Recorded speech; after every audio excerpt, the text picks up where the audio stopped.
So what I thought I would do is, instead of getting right into modeling issues, is to just kind of talk about ways to think about fiscal inflation, and in particular, how those ways inform the way we interpret data coming out of the COVID period. And so that's what these slides are about. And, you know, issues of how you model this in practical ways, I think are for another time. Okay, so this is, these are just 3 different measures of price levels in the United States since March of 2021. And depending on which measure you look at, so I'll pick the CPI just for the heck of it. This says that this is as of, I think, November, or yeah. As of November, the CPI had increased about 12.5%. Now, this is showing us how what the Fed's response was. And a lot of people have criticized the Fed because, as you can see, inflation was already well above 2% target before the Fed started to raise interest rates. This is the sense in which a lot of people have criticized the Fed for being, quote, behind the curve. I want to say a couple things about this. First of all, there is optimal policy with commitment that says that you should stay at the lower bound for a longer period than discretion would suggest. And whether the Fed thought it was following a commitment policy or not is sort of above my pay grade. But I think one thing that we know for sure is the Fed consistently thought that the inflation was going to be, in their word, transitory. And if you look at the projections that were coming out of the Open Market Committee members, you can see that that they consistently believed inflation was going to return to target pretty quickly. Now, that has ratcheted up over time as inflation turned out to be more persistent than they anticipated. But they still now, in the latest December projections, they still believe that inflation will be back to target by the end of 2024. I'm emphasizing this because one of the points that I want to try to get across is I think that the Fed has an overly narrow view of inflation generated by fiscal expansions. And I think that's a view that has become fairly entrenched in many of our models. And I think in the case of COVID, at least, that's an overly narrow and I think misleading view of fiscal inflation. And that's what I'm going to get into. Oh, I guess I have those projections. Sorry about that. These are the projections where you can see the dotted lines are the FOMC members' projections, and you can see they go back to 2% very quickly. Okay, so what are the Fed's views of inflation? And here I'm conjecturing based on public statements by Chairman Powell. Essentially, they seem to think inflation has come from a combination of, quote, strong demand and constrained supply. So in November of 22, Powell said, early in the pandemic, goods prices began rising rapidly as abnormally strong demand was met by pandemic hampered supply. So you can see there's a combination of things going on there. And in his Jackson Hole talk in 21, so this was early in the inflationary period, Powell emphasized that demand had shifted from services to goods. Spending on durable goods was extremely strong. And again, what you see here is demand outstripping pandemic-afflicted supply. So the view that inflation was transitory came from this belief that as supply chains got repaired,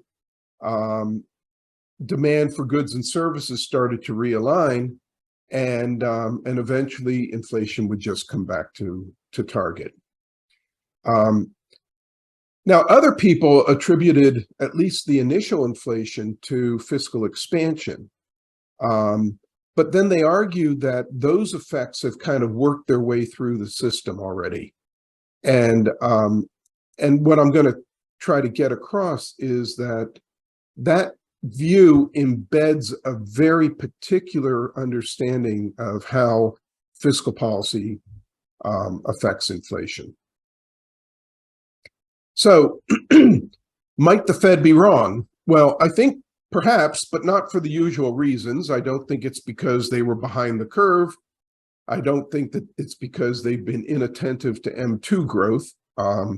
Some people have pointed to rapid growth in M2 as a source of inflation.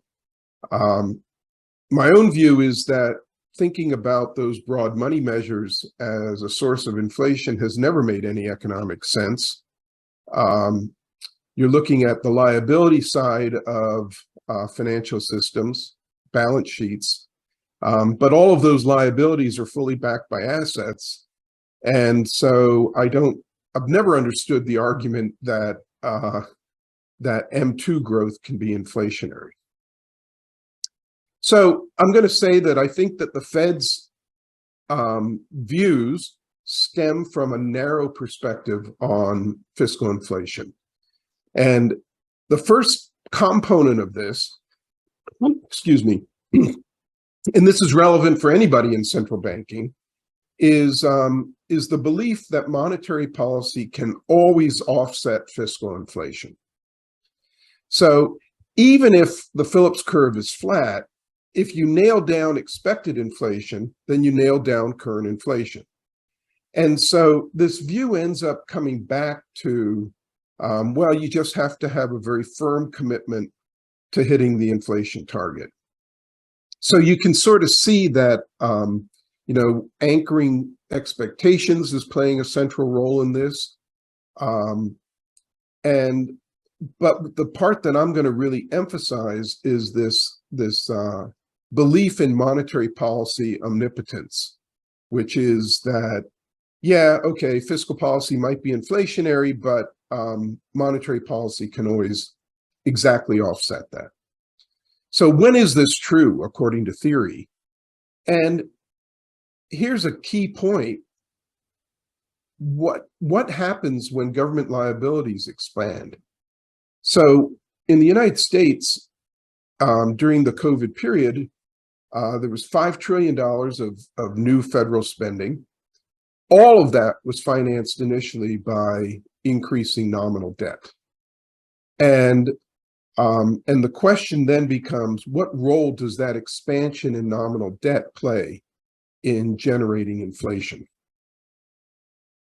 So here's a graph of what happened to nominal government liabilities, again, since March of 2020. And I am adding reserves to privately held government debt because reserves are interest-bearing. They are a genuine liability of the government. Reserves are a form of borrowing by the central bank. So therefore, if you think about the consolidated government, it's just another form of borrowing by the government. And you can see that these interest-bearing liabilities of the government increased by about $5 trillion over a period of 2 years. That's looking at the par value of these. Okay, now let's get into a little bit of theory. So fiscal expansion always has two effects. The first is higher real demand, which I call Keynesian hydraulics. So That term actually comes from an old paper by a guy named Coddington. But the idea of hydraulics is supposed to conjure up in your mind this machine that Phillips created called the Moniac, which describes the macroeconomic economy in terms of flows of water. So you have water flowing in, water flowing out, and this is emphasizing the real aspects of aggregate demand. But there's also potentially higher nominal wealth that comes from issuing more government liabilities to finance the fiscal expansion. So where you see the hydraulics show up is if you look at simple ISLM frameworks, the IS curve is entirely in terms of real variables. In simple versions, government liabilities don't appear. They do appear in more sophisticated versions of ISLM, but not in the simplest framework. And this carries over to monetarism and also new Keynesian models. In the case of the new Keynesian model, what we're talking about is the consumption-Euler equation, which sometimes people refer to as the IS curve in the new Keynesian framework. And generally, that doesn't include any government liabilities.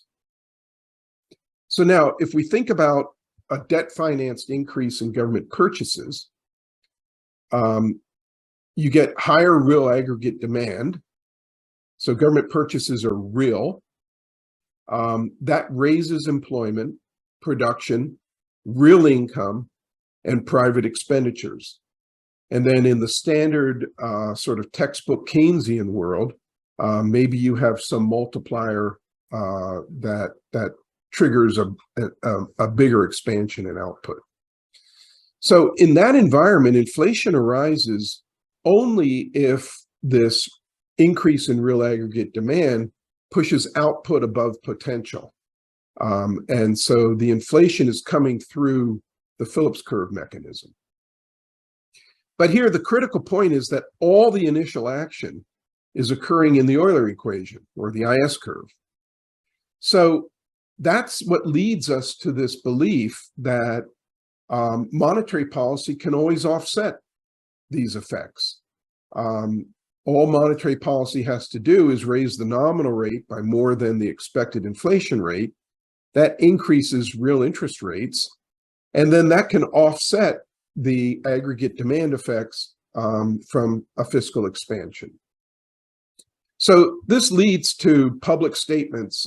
Janet Yellen said something about this in her capacity as Treasury Secretary. Governor Chris Waller said this, which is, hey, the Fed's got the tools to control inflation. All we have to do is apply them. And so that view, I think, that monetary policy can always offset fiscal inflation stems from this rather narrow perception of Keynesian hydraulics. Okay, now, because Keynesian hydraulics are all about real spending and income flows, once the accumulated government spending has transformed into consumption expenditures, the view is that fiscal stimulus is over. So once the spigot gets turned off, the hydraulics end. So that's why I think when inflation really got going in the second half of 2021, observers attributed it to non-fiscal factors. And that's what this graph is recording.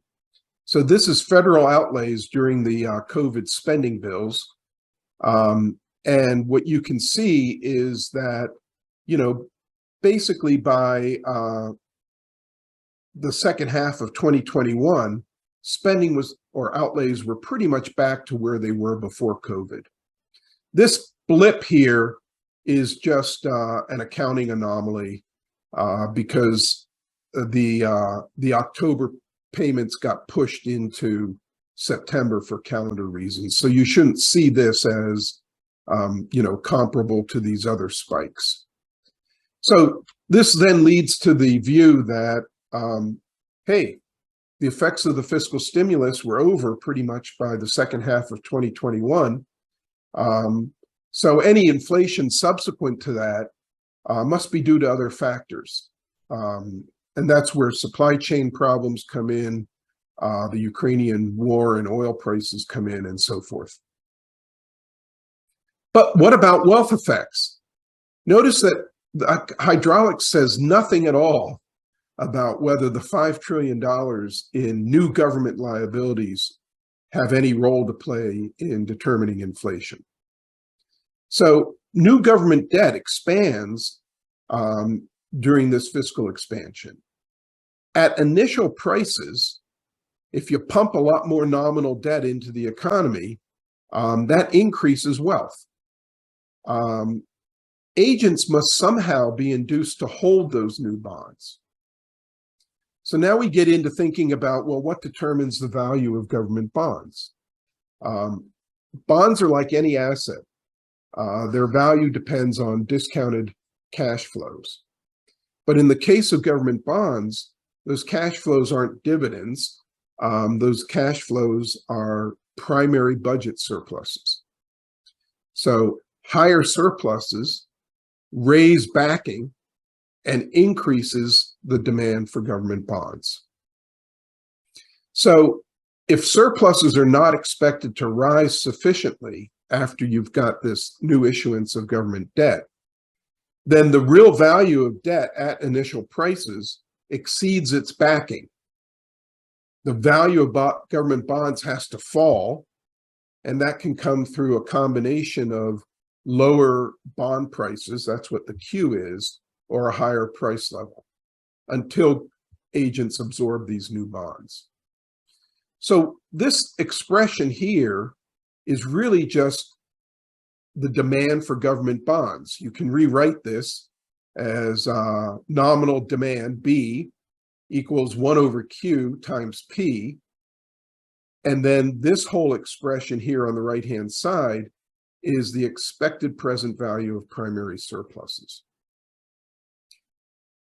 We then equate demand for bonds to supply of bonds, and we ensure that the bond market clears.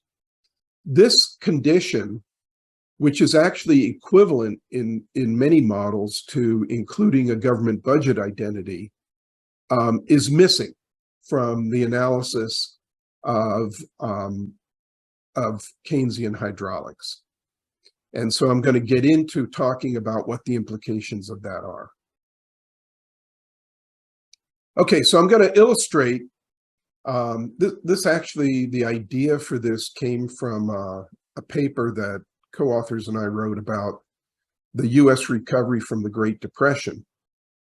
And what was fascinating about that period was President Roosevelt created this distinction between ordinary spending and emergency spending. And they literally maintained a dual budget. The ordinary spending, he said, I'm going to balance the budget, the ordinary budget, but I'm going to run deficits on emergency spending, on the emergency budget, until the economy recovers. So I'm going to go through a simple analytical example to show you what the difference is between the effects of these two kinds of government spending. So to just keep everything simple, we're going to assume that there are lump sum taxes. The ordinary spending is going to get financed contemporaneously by ordinary taxes. Emergency spending, though, is going to get financed by new debt issuance, and there will be no subsequent tax adjustments. Okay, so the critical difference here between ordinary and emergency spending is how they get financed. So it's going to be a model with flexible prices, fixed capital. There's going to be a consumption leisure choice. I'm going to linearize it, and I'm just going to keep the shocks to ordinary and emergency spending and emergency transfers or taxes, IID. Okay, so the first equation is just taking the consumption-Euler equation and rewriting it in a form that makes it look a lot like a Fisher equation. So we have the nominal rate equals the expected inflation rate plus this natural real interest rate. In this particular model, that natural real interest rate depends only on government purchases, both ordinary and emergency. And these two parameters, sigma and omega inverse, are the intertemporal elasticity of substitution and the Frisch elasticity. So you can see that the effect of government purchases on the real interest rate is going to depend on these two aspects of intertemporal substitutability among private individuals in the economy. Now, because monetary policy coming out of COVID has not satisfied a Taylor principle, the Fed has been increasing interest rates, but you can see they've increased them less than inflation. I'm going to just say that monetary policy is described as this simple Taylor type rule where the nominal rate reacts to inflation, but less than 1 for 1. And so an extreme case where this parameter phi is 0 is basically just sitting at the 0 lower bound. Interest nominal rate doesn't change. And then there's a government budget identity. This B is real government debt. Because we're balancing the ordinary budget, you can see that ordinary purchases and ordinary taxes don't appear. So this expression, TE minus GE, is the primary surplus on emergency budget. Then inflation is going to show up because inflation can revalue existing debt. And there are two critical parameters that I want you to keep in mind. One is the monetary policy parameter, which I've already discussed. That is this phi parameter. And the second parameter is delta, which is the debt GDP ratio. So we can then solve this model. I'm just going to solve it for inflation and debt dynamics, and then talk a little bit about that. Okay, so as you can see, the top expression is the equilibrium process for inflation. And I'm going to break this into two components. The first is the pure Keynesian hydraulic effect. So you got to remember, that's operating entirely through the consumption-Euler equation. So what's happening here is higher government purchases, and it doesn't matter which kind, whether they're ordinary or emergency, those are sucking more goods from the private sector. It increases demand for goods. It's going to drive up inflation. Okay, that's the pure Keynesian hydraulic effect. Now, at the same time, though, that the deficits on the emergency budget are going to get financed by selling more nominal bonds. That is going to generate wealth effects. And you can see here that those wealth effects depend on the size of the emergency deficit, that's this GE minus TE, and the effects, the wealth effects are going to get propagated over time by government debt. Now, the parameter delta, which is the debt GDP ratio, enters the inflation expression. What this is saying is that these wealth effects are smaller the higher is the debt GDP ratio, which might at first blush seem counterintuitive. But the explanation for that is if you have a large quantity of government debt outstanding, then what that says is you have a large base that can get revalued through surprise changes in inflation. So the higher is that base, the less inflation is going to have to change to generate a given amount of revaluation. And that's why it actually depends inversely on the debt GDP ratio. So in the United States now, where the debt GDP ratio is 100%, these wealth effects are going to be smaller than they were, say, during the Volcker deflation, when debt was about 25%. Okay, now we turn to debt dynamics. Those matter for the reasons I set up here, that it's through debt that the effects of these government purchases are going to get propagated over time. And again, we can decompose this into the two components, Keynesian hydraulics and wealth effects. Now we see that there's a distinct role for the monetary policy choice of fee. Remember, that's the sensitivity of the nominal rate to inflation. So what's going to happen here is this fee is actually going to determine the serial correlation of debt, or the persistence of debt. So what we're looking at here is an equilibrium in which, remember that the emergency budgets are not going to get financed through higher taxes in the future. So you have to ask yourself, well, then, how is it that government debt is stable in the face of shocks to that deficit? Well, it's stable because what monetary policy is doing by weekly adjusting the interest rate to inflation is it's allowing inflation to revalue the debt. But what we see here is that the more strongly monetary policy fights against inflation, the more persistent are the effects of on debt. And if debt is persistent, then inflation is going to be persistent. So we're at a point now where I want to emphasize something that goes back to how is the Fed thinking about inflation? Why do they think it's transitory, etc.? Imagine that your whole view, based, in the context of this model, is that everything is Keynesian hydraulics. Well, these are IID shocks. Then what that means is you're going to get an initial jump in inflation, and you will get some effect on debt, but it actually lowers debt.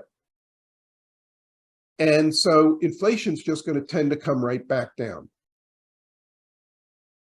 But if there's an understanding that some of this spending is not going to get financed through taxes, then that generates wealth effects, which can have a prolonged impact on inflation. And this is a point that goes back at least to Tobin. Tobin was very critical of monetarism because he said, you're not modeling what's happening to government debt. And once you include government debt, you can get these prolonged dynamic effects, both from monetary and fiscal policy. And that's exactly what's going on here. Okay. So to just wrap up the theory, these two kinds of purchases have identical hydraulic effects on inflation and debt. And the tax-backed spending is going to generate no wealth effects at all. But the deficits that are not backed by future taxes end up amplifying the impacts on inflation. And the more aggressively monetary policy reacts to inflation, the more persistent will be the inflationary effects from fiscal policy. And let me just make one more point going back over here. I restricted this fee to be less than 1. Now, imagine though that you satisfy the Taylor principle and fee is bigger than 1. but you're still in this environment where emergency spending is not backed by taxes. Well, you can see what's going to happen. If monetary policy is satisfying the Taylor principle, debt is going to grow without bound, and that is going to transform up here through into explosive inflation. So this is underscoring the point that more aggressive monetary policy isn't going to eliminate the inflation that's coming from this unbacked government spending. In fact, it's going to amplify the effects. Okay. Now, this is a graph where I have generalized the model a little bit. I now have introduced some long-term debt, and the average debt duration is 6 years, which is in the ballpark of the United States now. I set this monetary policy parameter to 1/2, just completely arbitrary, obviously. And I calibrate the debt GDP ratio to 100%. And then I allow for there to be some serial correlation in the shocks. So let's first look at the dashed lines. So this is when you have only hydraulics. So this is the ordinary spending. So ordinary spending does raise the price level, but that increase is transitory, and then it comes back down. It becomes negative because of those debt impacts that I talked about before. Transfers don't do anything. In this model, they are lump sum, so they satisfy Ricardian equivalence. So if you're thinking only about hydraulics, transfers should give you no worries at all about inflation. But now, suppose we bring in the wealth effects. Well, once we do that, we see that the price level goes up and it stays up forever. So inflation becomes a lot more persistent. And now transfers have important inflationary effects as well.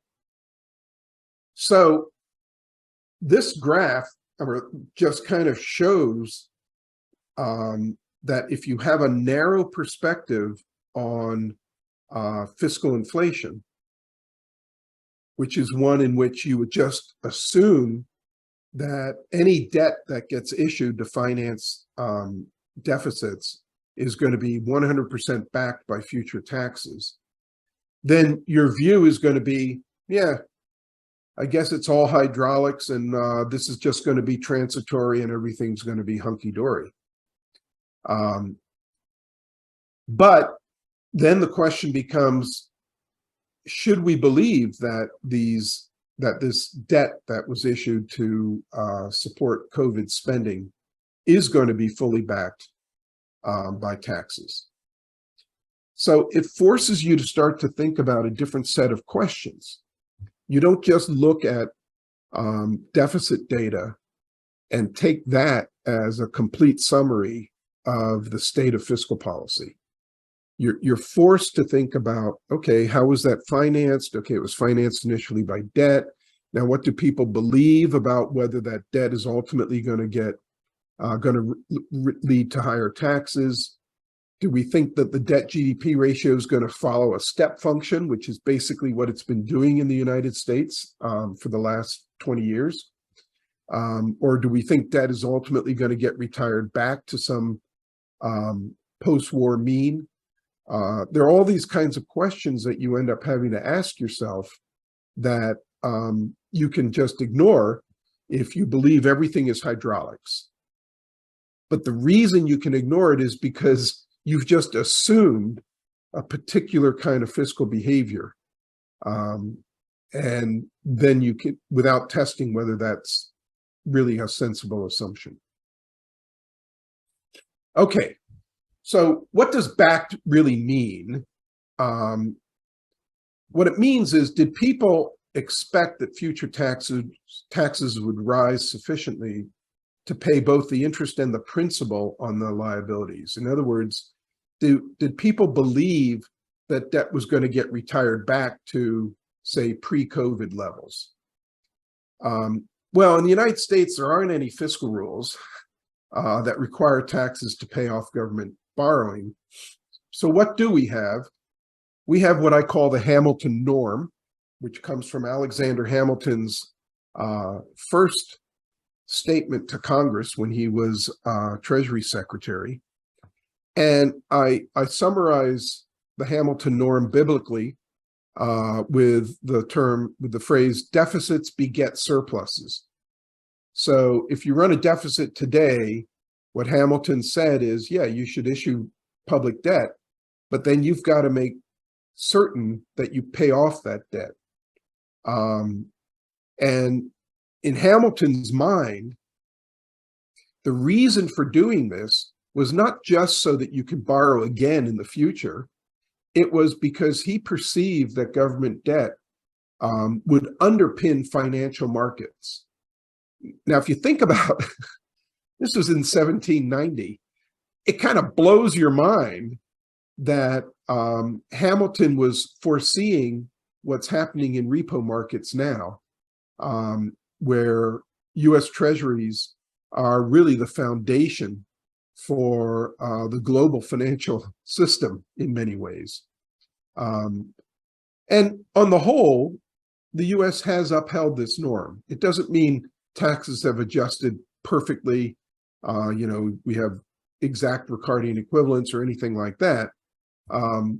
But people generally trust that when the US government borrows, it raises taxes in the future to pay it off.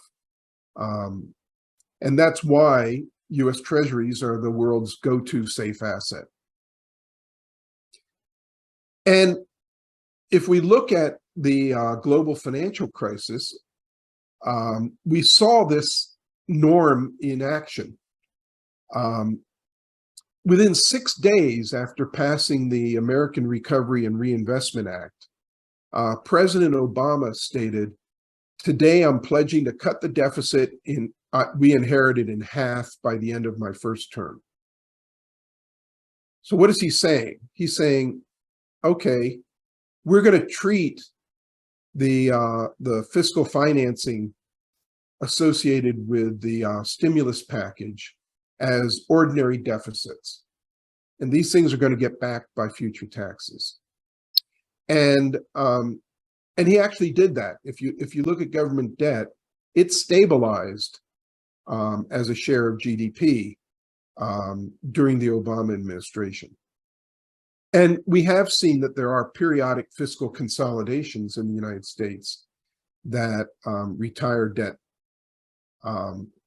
So this was upholding what I call the Hamilton norm.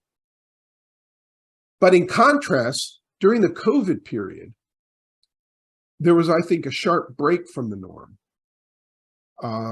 And this quotation from the White House press secretary, I think, summarizes the attitude of elected officials during the pandemic.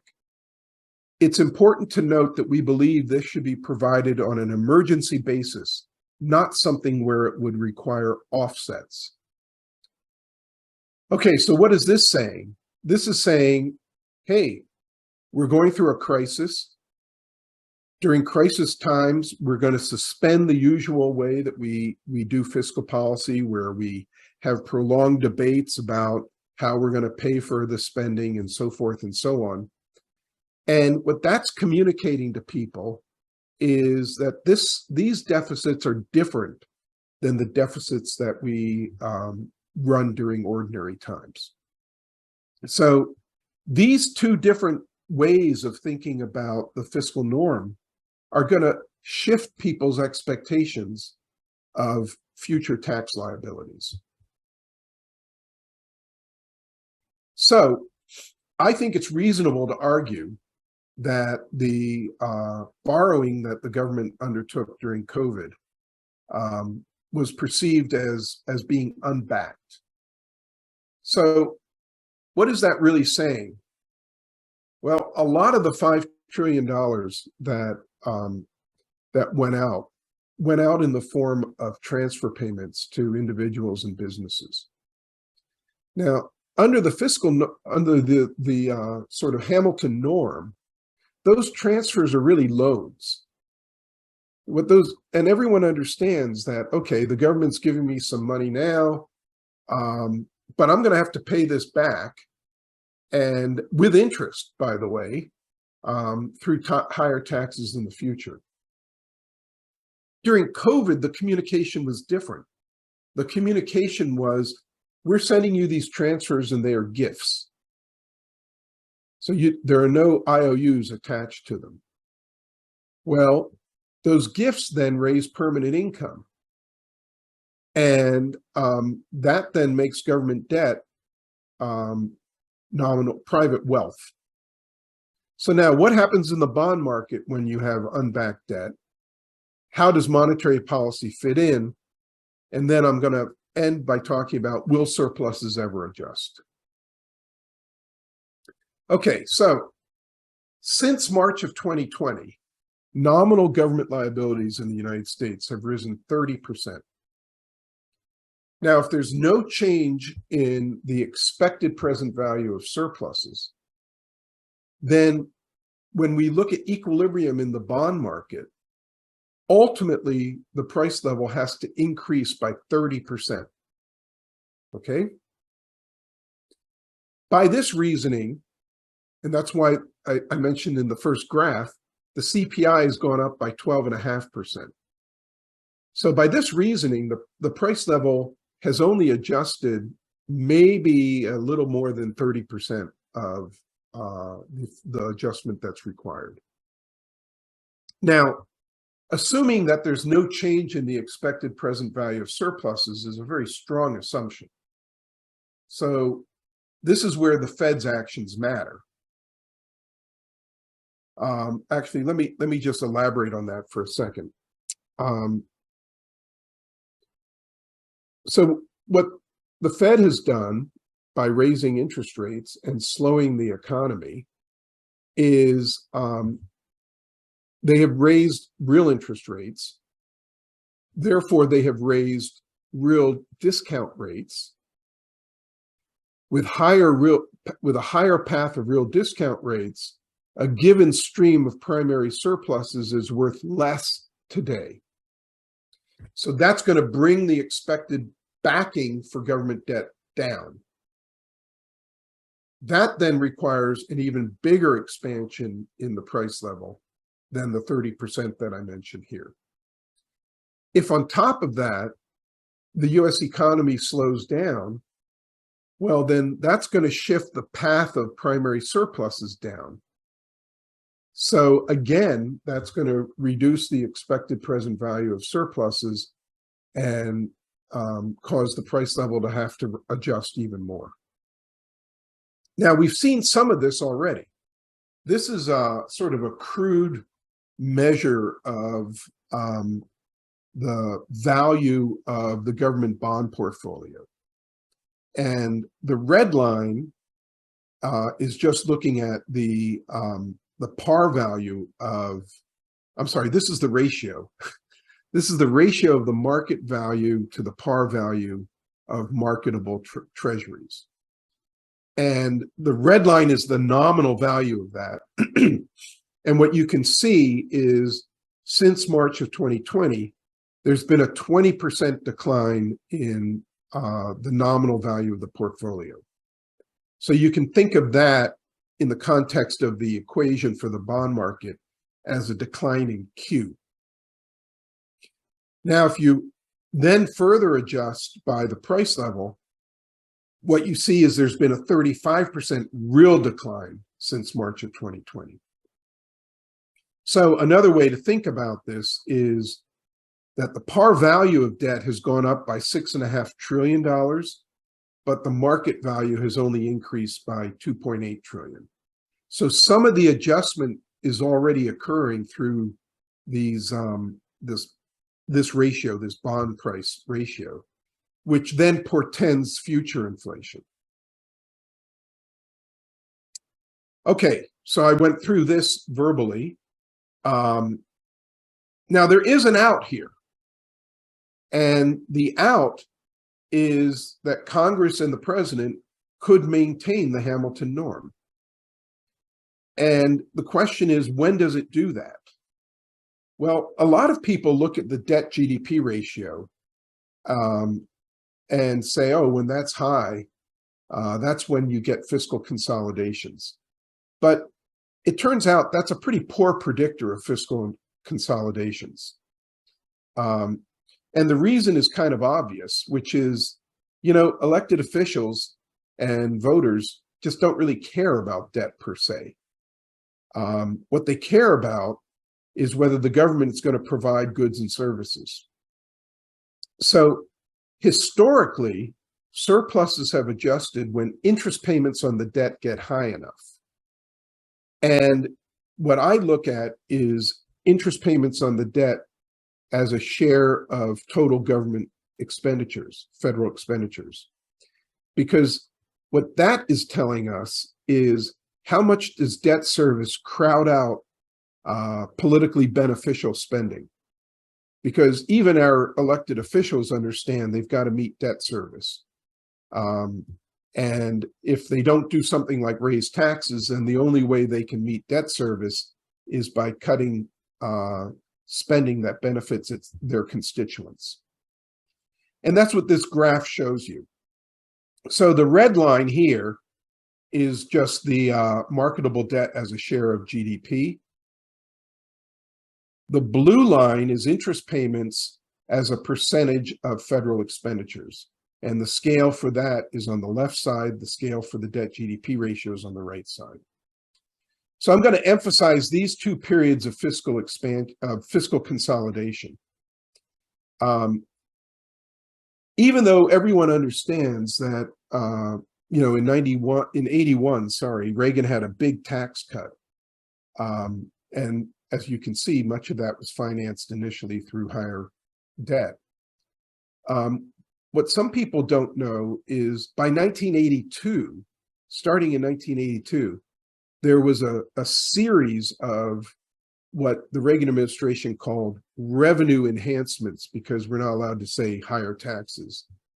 And so it was setting the stage for conditioning expectations on the idea that that debt would end up getting financed fully by taxes. And so I consider the 1980s and into the early 90s as a period of fiscal consolidation. But the really big period of fiscal consolidation occurred starting with the first George Bush, who famously said, "Read my lips, no new taxes," and then raise taxes. And then the Clinton administration, which both raised taxes and cut a lot of transfer payments. When did those occur? Well, you can see the debt GDP ratio was pretty small, 30–40% back then. But interest payments as a share of federal expenditures were quite high, over 20%. So now if we look at the current period, debt GDP is in the neighborhood of 100%. But because we've had such a long period with interest rates at the zero lower bound, interest payments are still very low as a share of expenditures. Now they're coming up rapidly in 2022 because of the Fed's tightening, but they're still a long way from the sort of levels that seem to generate fiscal consolidation. Okay, so I think that right now, debt service still has a long way to go before it triggers fiscal consolidation. But I think the more important consideration in the United States is sort of political dysfunction. It's very hard for me to see this current Congress coming together to decide they need to raise taxes and cut spending. There's even talk among certain elected officials that they're going to oppose any increase in the debt ceiling. So I'm quite concerned that we're not likely to see the kind of fiscal consolidation that we need to bring inflation down. So this doesn't deny that the Fed raising interest rates will have some effect on slowing inflation. And I mean, that's working through the hydraulics. The problem is what's happening to the financing of government debt. And that's something the Fed can't do much about. And certainly raising interest rates isn't going to help with financing the debt. And the reason is because as the Fed raises interest rates, interest payments start to go up. Now, if you don't get fiscal consolidation, then the only way those can get financed is by selling more debt.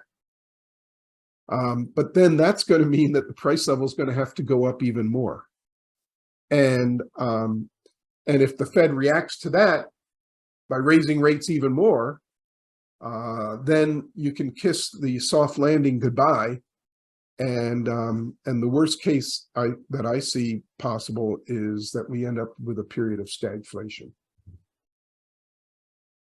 Okay, so let me just wrap up here. I think it's very hard to understand current inflation, not just in the United States, but in a lot of countries, without bringing the unusually large expansion in government liabilities firmly into the picture. And the thing is, once you do that, monetary policy really plays second fiddle. It's the fiscal authority that is sitting in the first chair. And what that means is that when inflation is due to a debt-financed fiscal expansion, the solution lies in the joint response of monetary and fiscal policy, not just in what the central bank is doing. So the theme here is that monetary policy can offset the Keynesian hydraulic effects of fiscal expansion, but that's only one set of effects that fiscal expansion has. Monetary policy cannot fix all fiscal problems.